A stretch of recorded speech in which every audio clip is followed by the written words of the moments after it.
Hi guys! Welcome to Luis Cooks. Uy, bago tayong pwede natin simulan yan, no? May Luis Listens, may Lucky TV. Gagawa tayo ng Lucky Cooks. Pero eto ngayon, dahil babalikan ko ang aking culinary skills. Meron tayong mga bisita ngayon. Isa sa pinakapaboritong Pinoy na dish na hindi nawawala sa kahit anong handaan ay ang lumpia o yung mga rolls. Pinoy na Pinoy yan. Kaya naman nagsama ako ng dalawang sobrang lupet.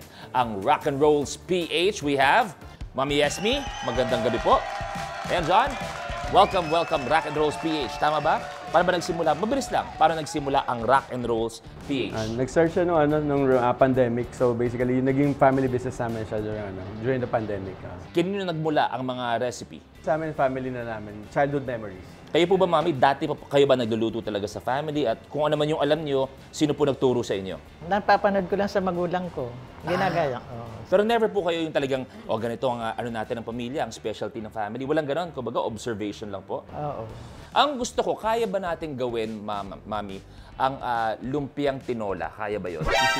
Parang hindi ko pa nasubukan. Ito pwede niyong gawin sa kahit anong handaan. Quick, easy, and perfect for kids. Yes, Okay. Lumpiang ube. Lumpiang ube, Okay. oo. Ilalagay ko. Yeah. Ako fan ako ng ube talaga. Si Peanut po kasi, ang anak ko ay 1 year and 8 months. 1 year, 9 months actually. At ang hilig niyang kainin ngayon ay bagnet. Gumagawa rin kami nga. Mas tama siguro na lumpia po, no? May ube tayo. Ano po ang kailangan? Ube? Yung gatas. Gatas? Oo.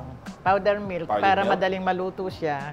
Tapos ito po, obviously, butter po. Mamaya na yung cheese yan. Cheese po yan. Yung sugar na lang ang kasama Cheese, niya. tapos may sugar po. At syempre may butter Mamaya tayo. pa siya ilalagay para hindi dumikit. Para saan po ito?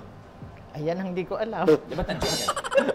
Hindi naman, bakit? Ba't yung naglalagay naman? Hindi naman kinalaman. Mamaya malagay namin yung asin na yan. So, teka, ube muna po. Ube, tapos gatas na. Ano ba ito, John? Ikaw ba, sa'yo ba galing to? O sino pinaka-creative sa inyo? Ito kasi nung pag-piyesa sa Paranaque. Pag piyesa sa Paranaque, hindi nawawala to. Ito ay Powder milk. Powder milk. Okay. Ito lang nilalagay ko para madali siyang maluto. Kasi kung lalagyan mo lahat ng iba, matagal siya. Mami, tatanong ko lang po sa inyo dahil hindi na may mga may alam, merong hindi. Ako po ay nag-graduate ng culinary. Parang di po kayo naniniwala. May atraso po ba ako sa inyo? Wala naman. Isa sa mga unang-unang tinuro sa akin, hindi ko alam kung kaya niyo po. Ako po, kaya ko mag-relleno ng dilis. Pag nakita kong nagawa mo yun. Ako nagagawa, Mami. Ako nagagawa. Yan. Lagyan na natin ng sugar para sabay-sabay na siya dyan. Ikaw, John, sa lahat ng nagagawa ninyo ng buong family, anong pinaka-favorite na nagagawa niyo? Pero yan lagi ang hinahanap. Ito talaga. Yan ang hinahanap. Gano'ng tagal po yan, most probably? Kasi kakonti lang naman to pag gumagawa kasi ko sa amin, mga 6 na kilo, 2 oras. Pero pagka ganitong konti lang, Mami, may uuwi na akong pamilya. pagka ganitong konti lang, saglit lang siguro to. Gano'n ka, ano po? Kaya lang magkakaroon ka ng sa kinikilingan kasi hindi mo pwedeng tigilan. Kailangan tuloy-tuloy lang. Ako na, para ka magpahinga kayo, Mami. Dito na po kayo. Doon na po yung check-up. Doon po yung mga hindi nawawala kubo. Tuloy-tuloy lang dapat. Tapos ipapalamigin to. Tapos gagawin yung wrap itself. Ako talaga super fan ako ng ube. Pinag-uusapan natin kanina before we started. Sobra-sobra akong, hindi ko alam bakit na kung ube na. Apparently, kung natural ube lang, hindi siya malasa talaga. Oo, hindi. Kasi parang nga lang siyang gabi lang siya. Walang lasa. Hindi katulad ng kamote na may tamis siya. Sobrang kalmado niyo po magsalita, no? Yung parang relax na relax lang po kayo. Ganyan ba talaga si Mami? Parang paggalit siya sa inyo? Ang buong pangalan sasabihin sisigaw niya. Si Mami, alam natin, ang mga medyo, alam mo na, old school. Ang mga old school na magulang. Hindi basta-basta nagagalit yan. Pero kung nagagalit man, may kasamang kung hindi tsinelas, hanger, o hindi kaya mga basahan. Saan ka na nadali? Wala, hindi naman ako namamalo. Hindi ganun. Kahit ba to? Bibig lang. Bibig lang. Okay. Pagka galit na, mapapalakas na yung boses. Ay, okay lang yan. Kanya-kanyang style lang naman yan. Eto, Mami, may plano ba siyang maluto? Meron naman. Pag kumulo na siya, Kapag kumulo tatigas na siya? Oo, kaya nga. Huwag ka mag-alala. Yan ang gusto. Yan mga worth Dahil paborito mo naman to. Yes po. Worth the wait. Pwede niya uwi, no? Lahat. Pwede mo nang iuwi pagkatapos. Oo. Pag fiesta ba, kayo talagang unang-unang pinupuntahan, Kasi nung mag-umpisa nga kami ng ng business na Mang Felipe's Kitchen. Parang pampiesta yung handa na ang aming team.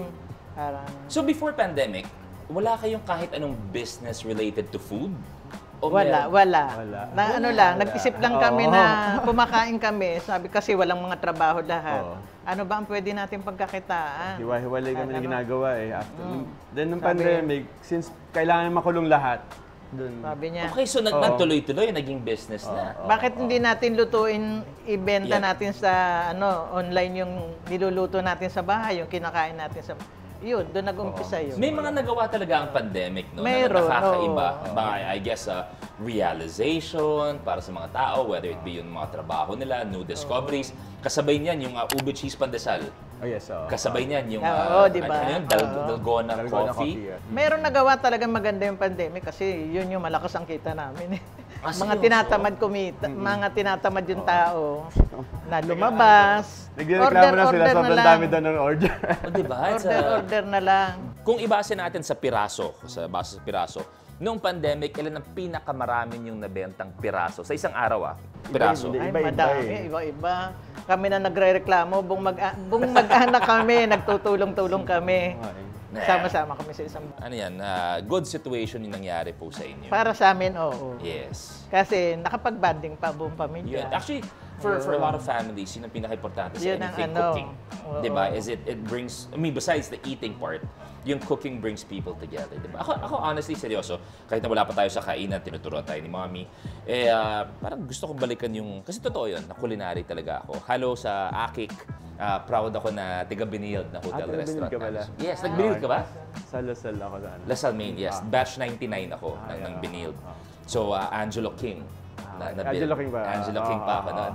Tapos nung time na yon sa Binild, kasi I think ang hotel restaurant now may mga specialty courses na. Diba? There's culinary, there's management, etc. etc. Nung time ko, general course pa siya. Ganyan. Oy, nandiyan ka pala, Mami. Thank you. So it's common na it brings the family together, the eating part. But it's always nice if you also bring the family together sa cooking part, di ba? Mami, tanong ko lang po, base sa pag-aantay natin dyan, may maabutan pa ba ako sa pamilya ko? Meron pa naman, huwag kang mag-alala. Baka matuwa pa sa'yo, misis mo, may pasalubong kang ubing ginawa Nag-text niya mo. siya eh. Actually, baka nga ito yung magpabago sa isip niya. Kasi po, si Jessie ay hindi masyado maube. Hindi siya mahilig pala Hindi sa siya ganito. masyado maube. Ikaw Pero lang. ako yung trip ko talaga yung ube. Ako magana, i-ano yun na yan. Sige, boss. Natuklap ko na yan eh. Atiklap mo na. Sige Oo, po. Bakit mag-away dito? Dapat Mag-slice happy lang. Ba't kayo nag-away? May security ba tayo dyan? Ang init ng ulo nito. Pare, huwag patulan to. Huwag mong patulan to. Ano po kailangan niyo po, Mami? Kunin ko yung guantes ko. Ayan. Nasa kotse pala. Wag na mama, Ipasok yung kotse dito. Magugas mo na ako. Okay. magwash siya ng hands.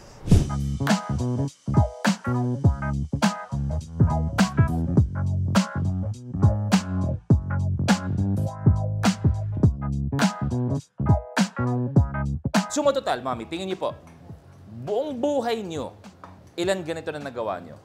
Naku, hindi ko Kalahating na, milyon? hindi ko na alam kung More or less, kalahating milyon? Basta ang nagagawa namin, kailangan makagawa kami sa isang araw ng mga Pandemic. 1,000 na ganito. 1,000 pieces ng Oo, sa pandemic isang a day. araw. Ang pandemic umabot ng 2 years. Okay. So 1,000 pieces a day. Tapos 365. 365 times 2, 1,000.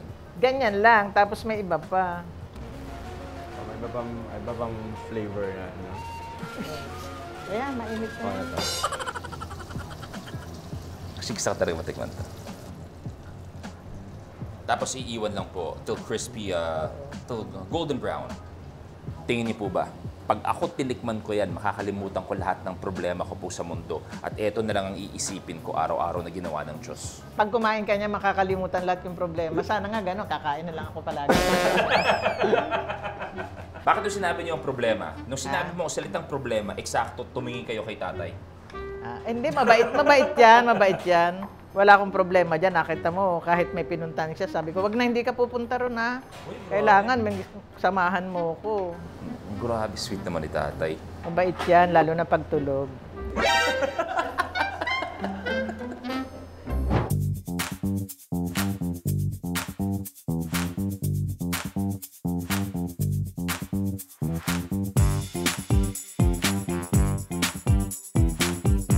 Ito muna. Tignan muna natin to.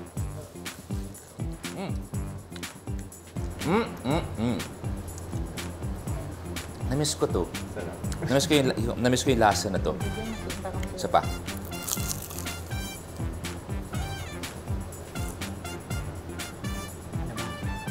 Kasado ba? Masarap. Ay. Hap? Swear, napakasarap niya. Lalong-lalo na kung naging biktima kayo ng ube cheese pandesal trend nung pandemic and fan lang kayo ng ube and ng cheese. Perfect for kids, perfect for get-togethers. At ako, fan talaga ako ng ube cheese. Thank you very much po, Mami. Thank you very much, son.